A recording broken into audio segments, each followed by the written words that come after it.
There's something about the quiet stretch of a summer evening that makes you forget how easily things can go wrong.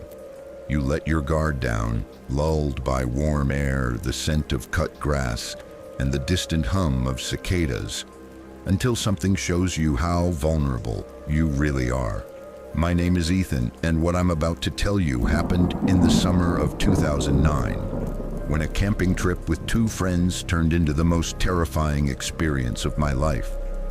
I haven't been back to those woods since, and after hearing what I'm about to share, I doubt you'd even consider it. I was 19 at the time, just finished my first year of college. My two closest friends, Mark and Jared, were itching to get out of the city for a weekend. We'd always talked about camping in the deep woods outside Dunbridge, a rural patch of farmland and dense forest about 3 hours north of where we lived in Ohio. Jared's uncle owned an abandoned hunting cabin out there. No electricity, no running water, but we didn't care. That was the point. Disconnect, build a fire, drink a few beers, maybe scare each other with some ghost stories. That was the plan. We left on a Friday morning. Backpacks stuffed, car packed to the brim, windows down. It felt like freedom. What we didn't know is that the road we were driving down would be the last road we'd see for miles once we got to those woods. We reached Dunbridge by early afternoon. It was one of those one gas station kind of towns.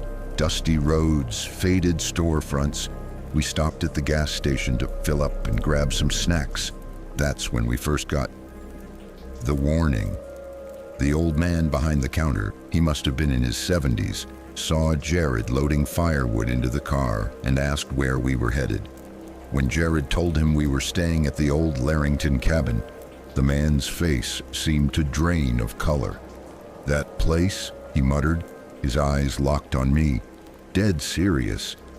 You boys don't want to stay there. Woods ain't right this time of year. A lot of folks go missing come July." We laughed it off. Small town superstition, we figured. Mark even joked that maybe we'd run into Bigfoot. But as we drove out of town and deeper into the woods, I couldn't shake the way that old man had looked at us, almost like he knew something we didn't. The cabin was even more run down than Jared remembered. Sagging roof, cracked windows, overgrown weeds curling around the porch. But we settled in quickly. We gathered wood, set up tents outside in case the cabin was too rotted to sleep in. That first night started out exactly how we'd hoped.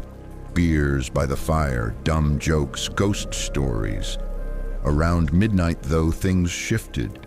We heard something not far off.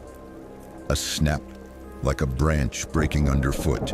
Jared called out, probably expecting a deer or maybe another camper.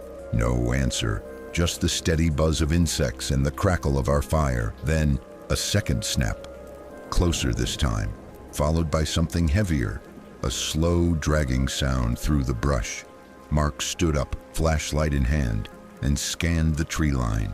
Nothing, just darkness. But when he turned back towards us, I swear to God, for a split second behind him, I saw movement, something tall, too tall, just on the edge of the trees. We tried to brush it off, told ourselves it was just an animal, or maybe a trick of the light, but none of us slept well that night. Around 3 a.m., I woke up in my tent to a sound I'll never forget. Whispering, low, raspy, almost like several voices all at once, speaking in a language I couldn't understand. I sat bolt upright and strained to listen. The whispering was coming from all around the campsite, circling us. I wanted to call out for Jared and Mark, but something in me told me not to. Told me to stay quiet, stay still. I lay back down, heart racing, and waited until dawn. By the next morning, we all admitted something was off. Mark said he'd had nightmares all night, faces staring at him through the tent walls. Jared found strange footprints near the cabin. Human, but distorted, almost like whoever made them was dragging one foot behind them. We packed fast and decided to leave. But here's where things got worse. The road back to town? Gone. I know how that sounds. Impossible. But the trail we'd driven up the day before, clear as day, was overgrown. Trees that hadn't been there before stood tall and thick, like the forest had swallowed the road overnight. That's when we heard it again. The whispering. Louder now, closer. I won't drag you through every second of what happened next. We ran.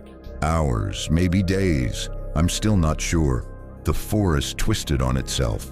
Time didn't feel real anymore. Eventually, somehow, we stumbled out onto a highway, filthy and delirious.